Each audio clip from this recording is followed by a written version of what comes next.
Hello, hello. Hey, everyone. Cullen Bunn here. Happy to be here. This is the first live stream I've done in a good minute, um, but I'm happy to do one tonight with you, and I hope it's all working right. I realized at the very last minute that we were running just a little bit out of time, and I had to rush downstairs. And as always, the lovely Cindy Bunn is behind the scenes helping me with some things, and I'm glad you're all here, and I'm glad she's here to help out. So I've decided to do these live streams again. I'm going to try to do them once every couple of weeks. Is the plan. Um, we're going to. I'm trying to. So just yesterday, I was at a comic shop in Columbia, Missouri. I was at Distant Planet uh, Comics and Collectibles. Great store, great team there. And one of the things I love about that store, and one of the things that I noticed about that shop, is that it's a community. Everybody who walked through the door knew the owners, and the owners knew them by name, and knew the kind of books they liked, and knew what kind of books they didn't like. And it was obvious it was such a community. Um, the conversation was important, and uh, that's what's important to me. I feel like that's what makes a great comic book store, but it's also one of the things I want to do as a creator is build that sense of community. So I'm going to start doing these a little more often, letting you know what I'm up to, what books are coming out, um, what things are going on with me, and we'll go from there. So I am going to do questions during this broadcast. We're going to do them about 45 minutes or so, give or take. Um, the questions I am opening those questions up first to all of my Patreon supporters. They'll get the first crack at questions, and I've got several that they sent me on Patreon, and after they after we answer those, we still have time. I can't promise that we do. I'll take more questions if we have them. But they've asked some really cool questions, and I think you'll like what we talk about a little bit. So the first thing I wanted to do is talk just a little bit about the things I've got coming up, because I have always got projects in the works. My good friend Mark Tweedale has been helping me put together the Necronomicon, which is this list of all the projects I have coming up. This is a little small, so you can't really see it in great detail here, but I do post it online. I post it on my newsletter. Um, I post it on Discord, so there's plenty of places to see it. Uh, but as you can see, there's lots of projects in the works in the near future. There's a few that I do want to uh, at least highlight before we move on to questions and things like that. Uh, First up, this very week there is on Wednesday. There's a new comic coming out from Boom, Planeswalkers Notorious, which is a Magic the Gathering tie-in comic. It's two stories. I wrote one of those stories. It is the story of, if you're familiar with Magic the Gathering, it's Liliana of the Veil and Soren Markov, two of the darker, more horror-themed characters, which is perfect for me, right? On an adventure together. And there's some, again, if you're a fan of Magic the Gathering, there's some callbacks to what I kind of feel like, I was playing Magic the Gathering during a little bit during the beta set, and then big time during the unlimited set. And there's some callbacks to my very first experiences playing Magic the Gathering in this comic. It's a fun comic. It's very fast paced, a lot of action, a lot of pathos and grit from these two characters. So I hope you'll check that out. It comes out on Wednesday. It's a standalone story. I think if you like Magic the Gathering, you'll like it. If you don't like Magic the Gathering, you're still going to like it. There's plenty to dig in that book. That's this Wednesday.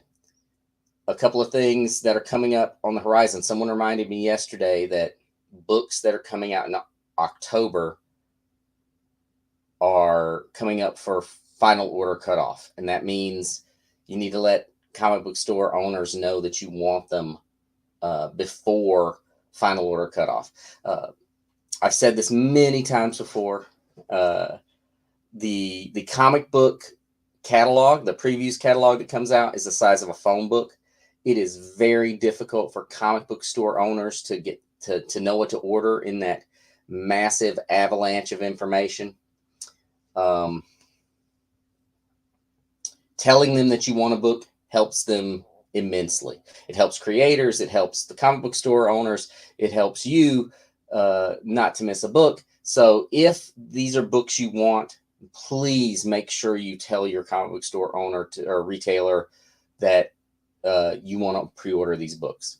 It gives them a little bit of safety. It helps them out in the long run. So there's a few books coming out in October. So the FOC is coming up fast. And those books include, there's Legacy of Violence, Volume 2. This is a trade paperback collecting the next arc of Legacy of Violence. If you haven't read it, the first trade paperback is currently available. It is a slasher comic set in the 80s. It is very violent, very bloody. I'll be honest, when I wrote it, I thought there's no supernatural element in this. People aren't going to like it. But so far, the reaction to the book's been very positive. I think there's some super shocking moments in that book, and I think you'll love it. If you haven't read it yet, give it a shot. There's going to be 3 trade paperbacks that will tell the entire story. So if you haven't gotten it yet, now's your time. Give me just a second. I'm going to open this. I'm going to open this hard Mountain Dew up because I'm playing Dungeons and Dragons later, and Dungeons and Dragons is about Mountain Dew and Cheetos. So I'm going to try I don't have any Cheetos, but I'm going to try the hard Mountain Dew.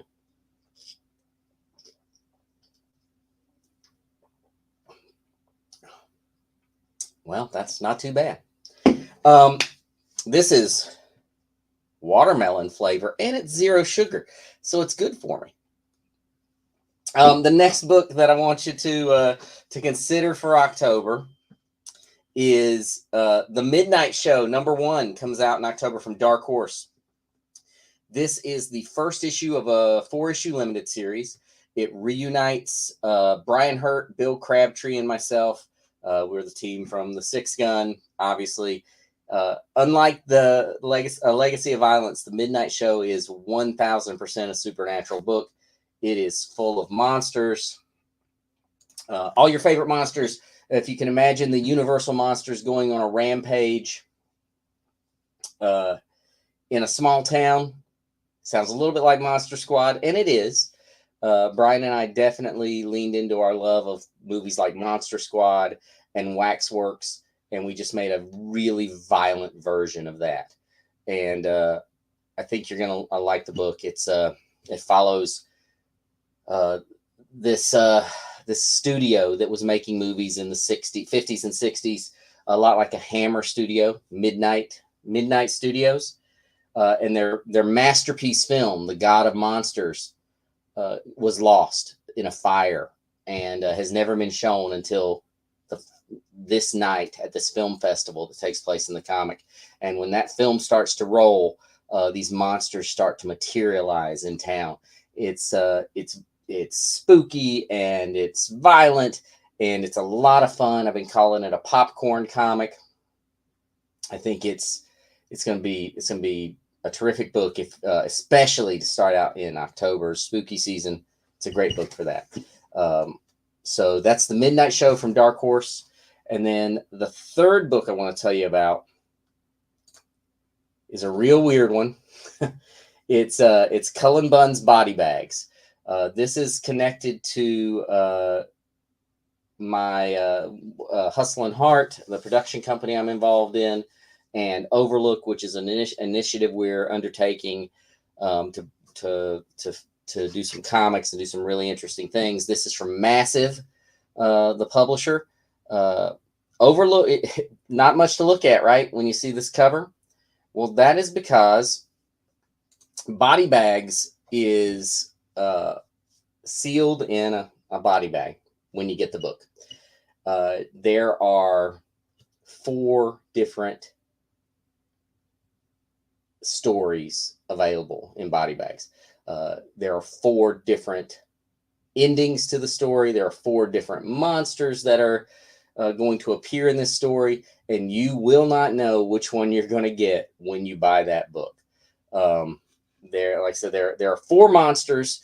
The stories change drastically for each of these monsters, and unlike the Midnight Show, which deals a lot with classics, vampires and mummies and werewolves, the monsters in body bags are unlike any creature you've seen before. They're completely brand new creations. They're gonna be a lot of fun. The trick is you just don't know which one you're gonna get when you pick up one of those sealed body bags. They're all sealed. I don't know which one you're gonna get. I don't even know which ones I'm gonna get when they send me my comps. So it's gonna be a little bit of a surprise, a little bit of a chase element. But I think each of the 4 stories are definitely worth it. I think if you manage to track down all 4 of them, you're going to be getting something unlike. It actually paints a bigger picture, and you get something unlike any comic you've read before. I was excited when Massive came to me and talked to me about doing a book like this, and Overlook started talking about doing a book like this, because it's really very different from any other comic I've done, and it's perfect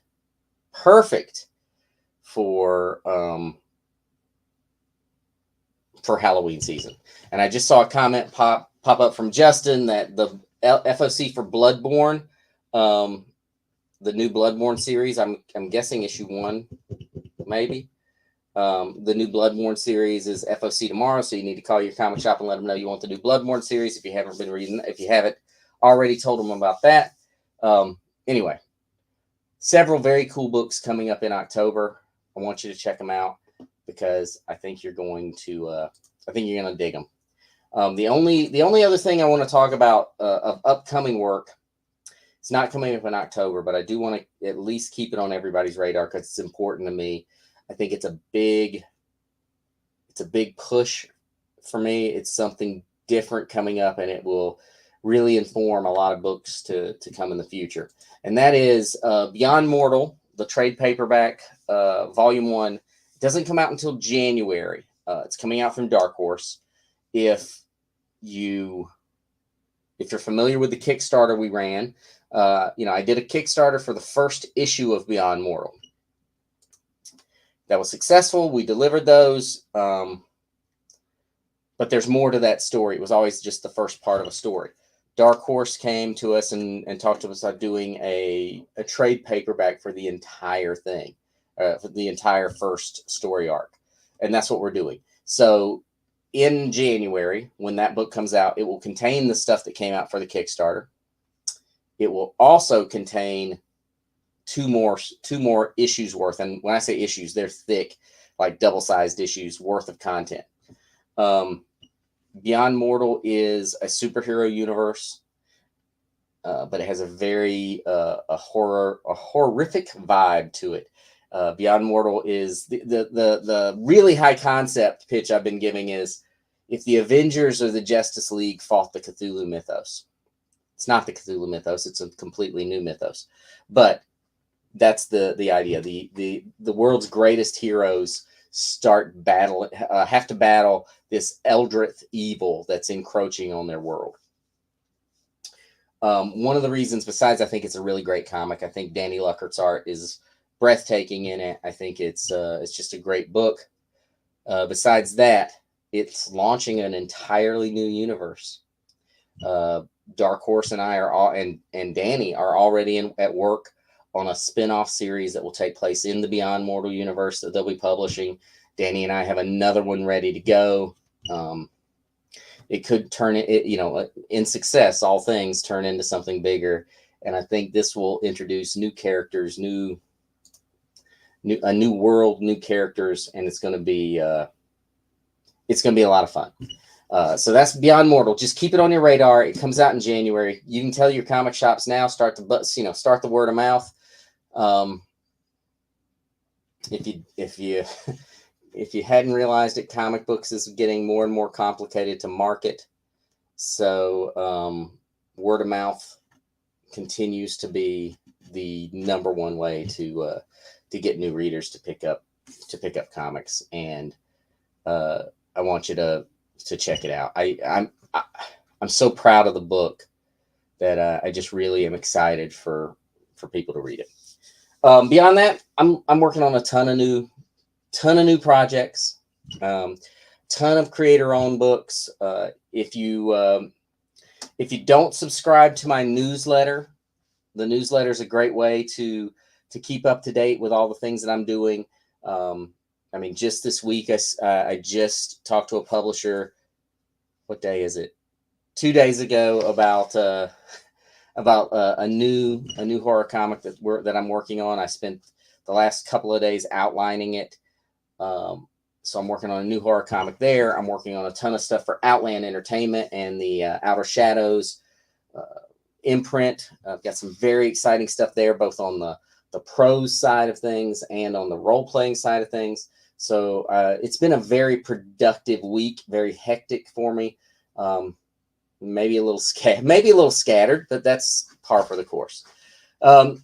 So I'm going to start. We'll start feeding some questions in. So I feel like I've rambled for a little bit. So Cindy will start feeding some questions in. Right, Cindy? I could hear her yell. Yeah. So we'll start doing some questions. Like I said, these are from, I took some questions from my Patreon supporters first. They've had my back for a while now. And make no mistake, there have been days where that Patreon support makes the difference in, having internet or not. So I greatly appreciate it. So I'm giving all Patreon supporters will always have the first chance at their questions. So the first one comes from my good friend, Mr. Macabre.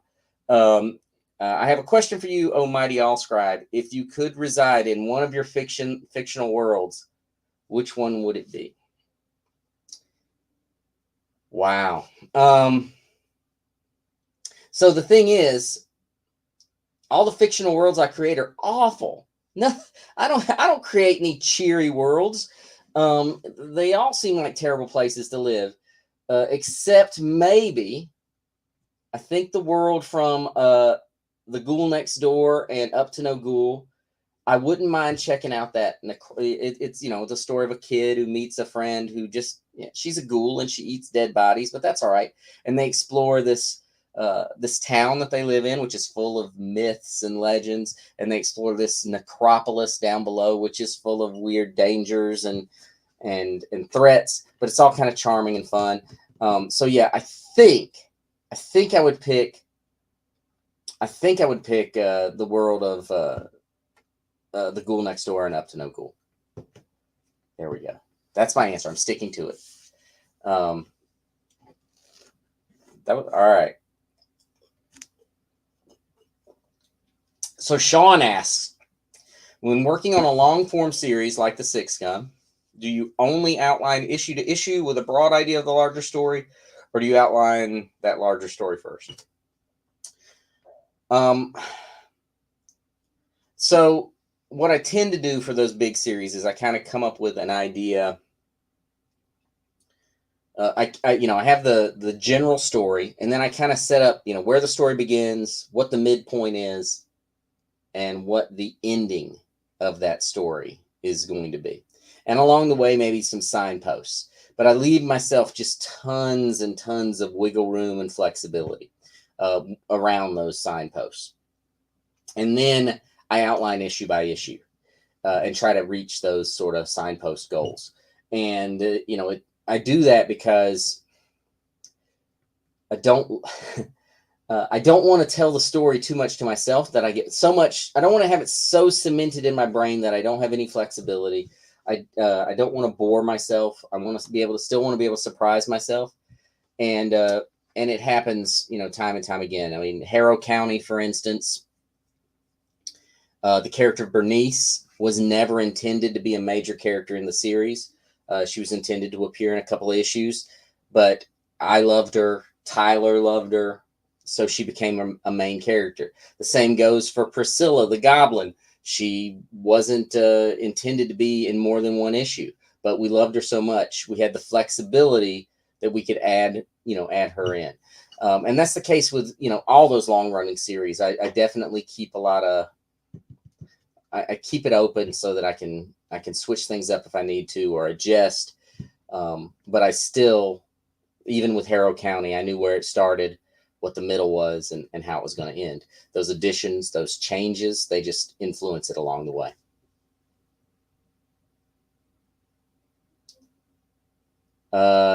Adam asks if I ever create a character with a specific voice actor or actor in mind. Typically, I'd say no. I don't think of, I never write in a script, this person, this character looks like this actor. But the only time I can even ever think of doing that was with Drake Sinclair from the Six Gun, where I said, okay, he looks like evil Clark Gable. But I think, I can't say I never do. I think even if I don't put it in a script, sometimes in my mind, I'm like, oh, this person would make a great whoever this character is. And I kind of write that character maybe with their voice from some movie or something like that. But it's more often than not, it's like fusions of several actors, put together. But I don't ever put it in the script, or almost never do I put it in the script. This person should look like this actor, or cast it as this actor.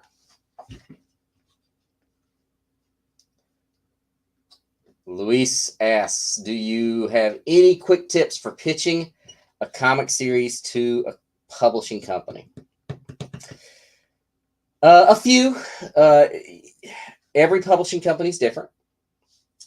I guess the first thing I would say is kind of know what they're after. At the comic shop that I was signing at yesterday, someone asked if I gear pitches to certain publishers, and the answer is yeah, because I kind of get a feel for what different publishers want.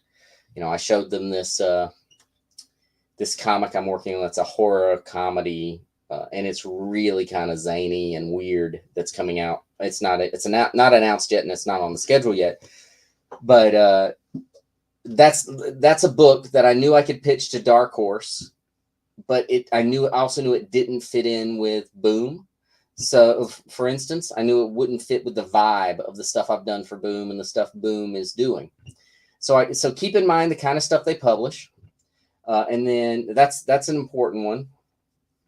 And then don't pitch like an epic series. Do not pitch the Six Gun. Don't pitch a 50-issue series, because just publishers don't have the appetite for it right now. Even the Six Gun we pitched as a 6-issue series, but we knew that we could take it further if we had the opportunity to do so. So as much as I love those epic storylines, don't pitch those. Pitch limited series. Pitch 4 issues, 6 issues, 5 issues. Keep it in there. Even if you'd like it to continue on, do that. And then, keep your pitch documents to a page and a half, 2 pages. Don't overdo it. Don't feel like you have to tell them everything about the series. You just need to tell them enough to get them interested. It was years ago in my previous life, I was a job search consultant. And we used to tell people your resume doesn't get you the job. The resume gets you the interview, and the interview gets you the job. And think of a comic book pitch very similar. The comic book pitch doesn't have to tell them everything. It just has to tell them enough to interest them enough to call you and want to talk more about it. So there's a few quick tips. I mean, there's a lot more to it probably, but there's a few.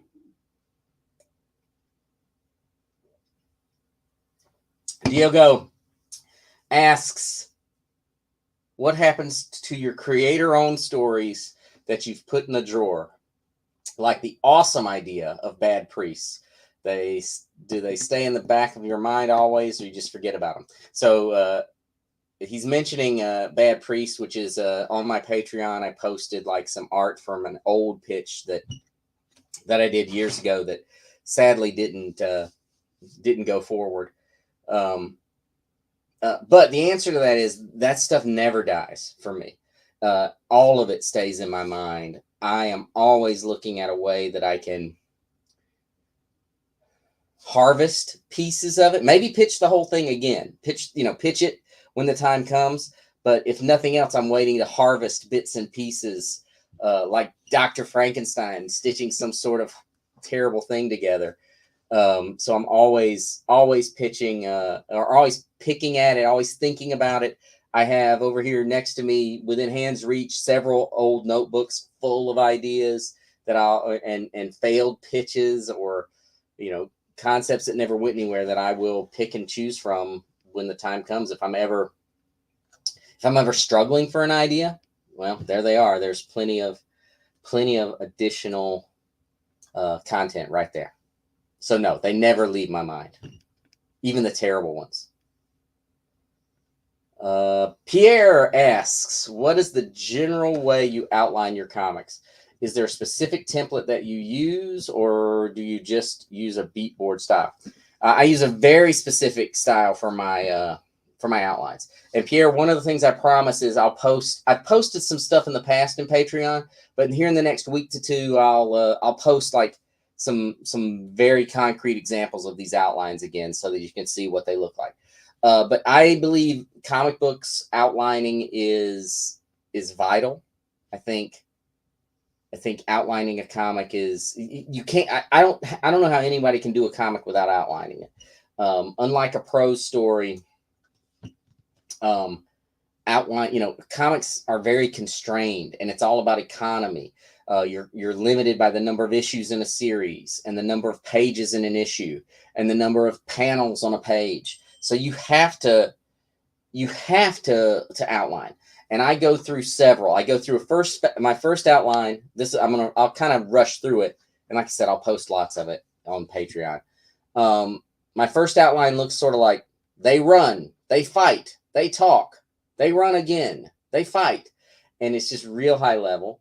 And then my second outline, I take that and I kind of break it down a little more. And I write down all the scenes I think I need in an issue. And then I write down the number of pages I think those scenes are going to take. And then I add them all up. And I realized I've over outlined drastically. So then I have to go through and cut and strip away and figure out what I don't need this issue, or I don't need it all, and get it down to whatever page count is appropriate for the issue. And then after I've done that, I do one more outline that's very detailed. That is page one, and it's a bulleted. If it's 5 panels on a page, it's 5 bullet points and a sentence or so about what happens on each of those panels. And an artist could draw the comic from that outline. But I take it one step further, and then I actually script it out, and I blow those, one-line panel descriptions into, a few sentences, a paragraph, things like that.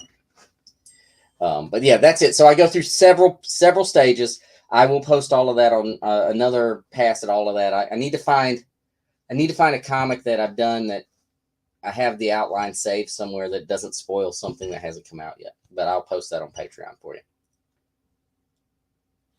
As a horror writer, what are some of your most obscure favorite horror stories? For example, I love David Cronenberg's The Nest. Luis. All right, so I looked at this question before. When this one came up, when I was loading these in to ask during the live stream, I have to admit, I love David Cronenberg, one of my favorite directors, and I was completely unfamiliar with The Nest. So I looked it up, and it's about a less than 10-minute horror movie, one room, one camera angle horror film.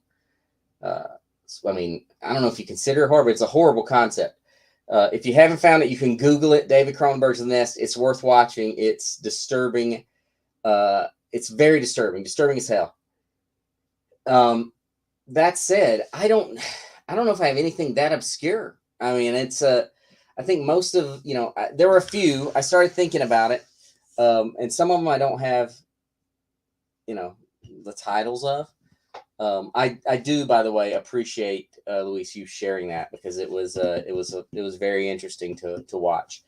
I thought of a couple that maybe they're not obscure to you. First of all, because you had me in the mind of short horror films because of The Nest. There's a short horror movie online called Bedfellows. It's 2 minutes long. Terrifying. Go look it up. Again, Bedfellows short horror film. Terrifying. Absolutely shocking and awful. You should go watch that. I think it's an excellent representation of what a short horror movie can do. So I thought about that. I thought about there's a short story I read. I remember reading it. I used to have these literary gatherings in my house because I'm very pretentious that way. And I remember having one, and I read this story called Hell Creek by Carl Edward Wagner. And I don't think a lot of people have read the story. And it's sort of a supernatural westernish story. I read this years before the Six Gun was ever a thing. But you should definitely look up Hell Creek if you haven't read it. It's one of my favorite short stories. And then there's this movie about bugs. Maybe this David Cronenberg thing got me thinking about bugs too much. But when I was a kid, this is how obscure it is. I don't remember what the title is. When I was a kid, I think it was like one of those Wednesday night at the movies. It was about bugs. And these bugs would crawl on people, and they'd set themselves on fire. And the bugs had some sort of phosphorescence fire ability. So they were burning people alive. And that's pretty terrifying as it is, bugs setting you on fire. But at some point during this movie, and this is what really got my goat, the bugs started crawling on the walls, and they would form patterns and set the walls on fire. That would spell words like, I don't know. I haven't seen it since I was a kid, but it's like, help me, because these bugs were trying to communicate with us. I don't know if that movie's any good. It probably isn't. I don't know what that movie's called, but man, did that movie scare whippersnapper Cullen terribly. Terribly, it scared me. So if you can find out a bug, again, Google bug movie, bugs, right words by fire. You're either going to get put on some sort of watch list, or you're going to find the movie. All right, next question. Or is that it? I think that's all my Patreon questions. So we got a few more minutes. So if anyone has questions over in the comments, or comments or thoughts, I'd love to. We can talk about that a little bit. Oh, there's Jeremy Hill, who I just this week went and watched. Is Jeremy Hill flipping me off in that picture? It's not surprising. I just went and watched. Put that question back up here. I need to see what he said again. I just went and watched that Last Voyage of the Demeter with Jeremy just last week. What modern horror movie franchise do you think has the most promise to keep moving forward and making entertaining films? Woo! Just on the list you put here, Jeremy, I think The Conjuring has got endless possibilities. I think there are just so many movies that could be told in the Conjuring universe. So I love that. I kind of, look, I'm super excited for Terrifier 3, but I don't know how much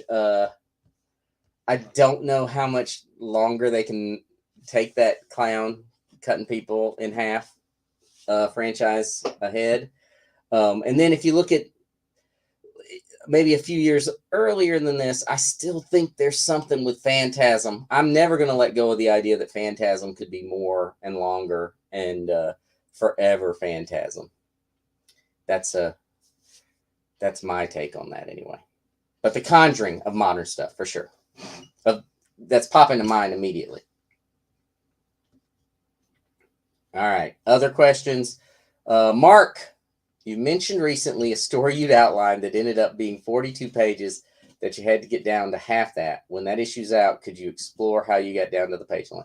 Yeah, so actually, Mark, that issue, it wasn't 42. It didn't have to get, it had to be 42 issues, and I outlined 67 pages. I just today got it from 67 to 42. And I absolutely saved all the outline pages. I do everything on like a digital notebook now.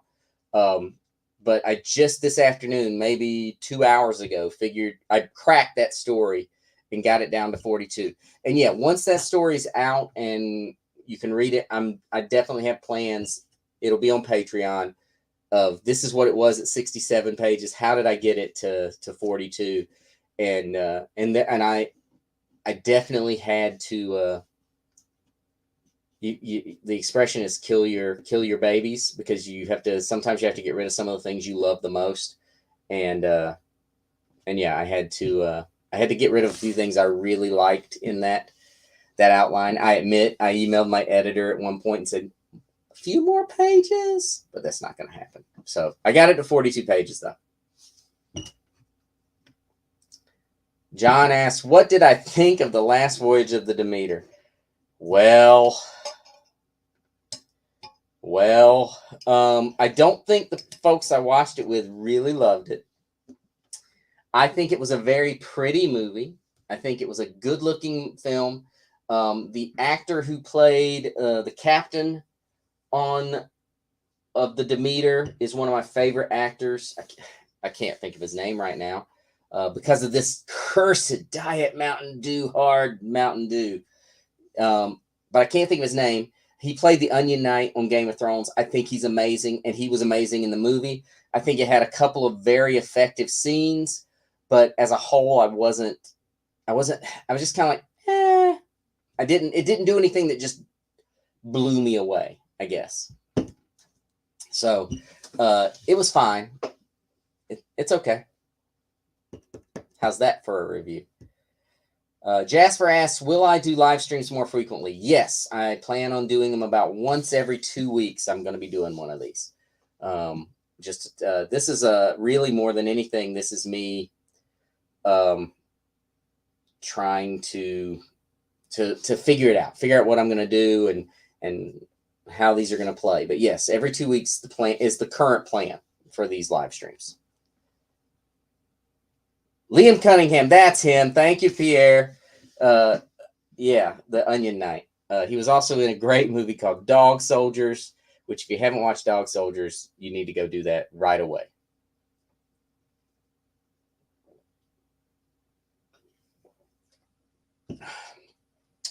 Jasper asks, how do you find artists to work with? Very carefully. I have to find those who are slow and who have been drinking too much hard Mountain Dew, and then they don't have the wits about them to tell me no when it comes to working on a comic with me. And that's only a little bit of exaggeration. I've been very lucky in terms of finding artists to work with. It has never, in the last several years, it hasn't been super difficult.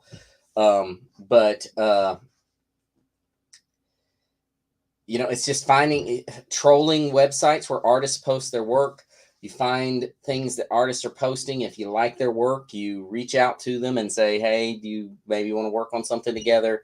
I've got enough of a name in comics and enough of a following that I can post out, sort of calls for if you're an artist and looking to do some work, reach out to me and I'll get a lot of responses. But it's still, even that, it can be difficult. And for a writer who's trying to get into comics, that's going to be a huge challenge, is finding the artist. And you just got to have a thick skin, be ready for a lot of them to turn you down, be ready for a lot of them to ghost you. And other than that, you just got to wait until you find someone who's great. Be ready. So the worst thing that could happen is you find an artist who's great and you reach out to them about doing a book together, and then they say, yeah, let's go. What have you got? And you don't have anything. So be ready to send them a page and a half, 2-page pitch for the series to make sure it's something that, they're into. Keep it short and focused. Don't try to pitch them on doing a 100-issue series. Just like don't pitch that to a publisher. But other than that, you just got to keep sort of tilting that windmill. It's not easy though. I understand that, and I know that can be a tough challenge for a lot of aspiring creators. Do we have any other questions that I missed? There's a movie called Bug from the mid-'70s. That's it. That must be it, right? I mean, how many movies about bugs setting people on fire could there be, Jeremy? Did they spell out secret messages on the walls, or is that just some sort of weird fever dream I had as a child? But it has to be. It has to be Bug. There's also seems to be a lot of movies called Bug for some reason, but I'll bet you that's it. And I think it came, at least for me, I saw it as a, weekly, whatever that was called, the Monday night movie special or the Wednesday night movie special that aired on ABC or CBS, which is what we watched before we had streaming.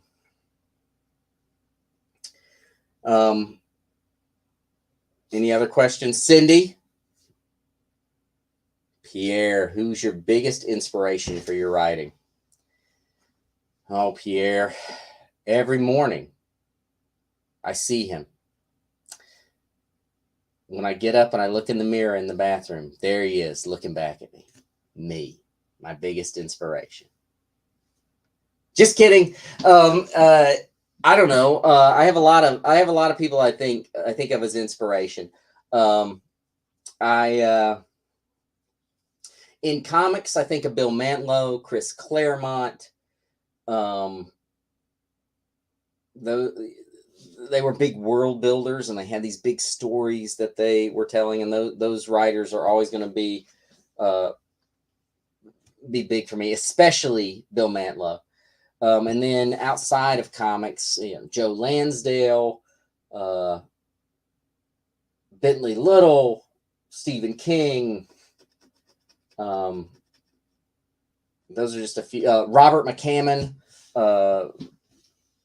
Robert E. Howard. There's a lot of those things. I think most of the people I would consider, Skip and Spectre, who were doing great splatterpunk books in the 80s and 90s.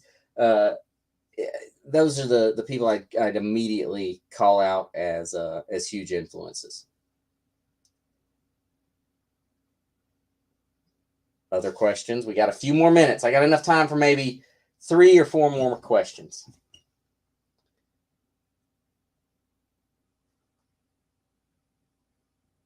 And while I'm waiting, I'm going to have another sip of this delicious 0 sugar hard Mountain Dew. I'm not being I'm not being paid to promote them. It's just what I grabbed out of the fridge. And as my mom would say, gets better every sip. All right, other questions? That is not a fair question. That's Cindy. Cindy that is not me asking myself a question from the future. That is Cindy asking me when I'm going to do a book with a tow truck featured in it, because she really wants me to do a book with a tow truck, with someone getting crucified on the back of a tow truck. But Cindy's a writer herself, so she could write that story if she wanted to. I know for a fact she's working on some very, very cool things. What was the most unexpected detail that made you think of a story? Yeesh. Hey, how about ask me an easy question next time? I don't know. I feel like I get story ideas all the time. I think every moment of every day, there is no shortage of story ideas. I think just recently I posted, I saw a sign on the side of the road out of town. I was out of town, and I saw a sign that said lab puppies and a phone number. And of course they were asking for Labrador, they were offering Labrador puppies, but woo,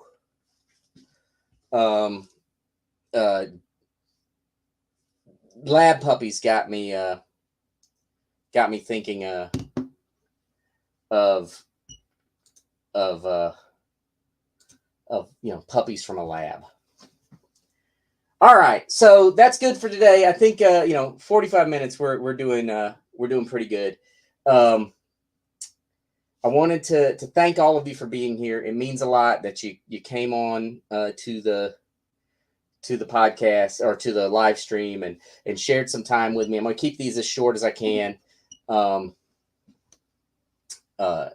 try to share some valuable information and answer some cool questions. Thank you all for participating. If you are not, check out my Patreon. There's a lot of cool places to follow me. My friend Anton helped me put this image together where you can find where to follow me. My website, my Patreon, my all my social medias, my link tree, all those things. You can find me on any of these places. Please follow me. I've got a Discord channel you can join to keep the conversation going. I've got a newsletter that comes out every Monday. So lots of places to keep that sense of community I was talking about earlier going, and lots of places to keep in touch with me and keep talking, because I really do appreciate all of you for your support over the years and your continued support, and I just like talking to you. So thank you all so much for tuning in. I'm gonna go. I gotta play some Dungeons and Dragons here in a little bit, so I gotta head out. But thank you again for being here, and we'll do it again in a couple of weeks. Thanks, everybody.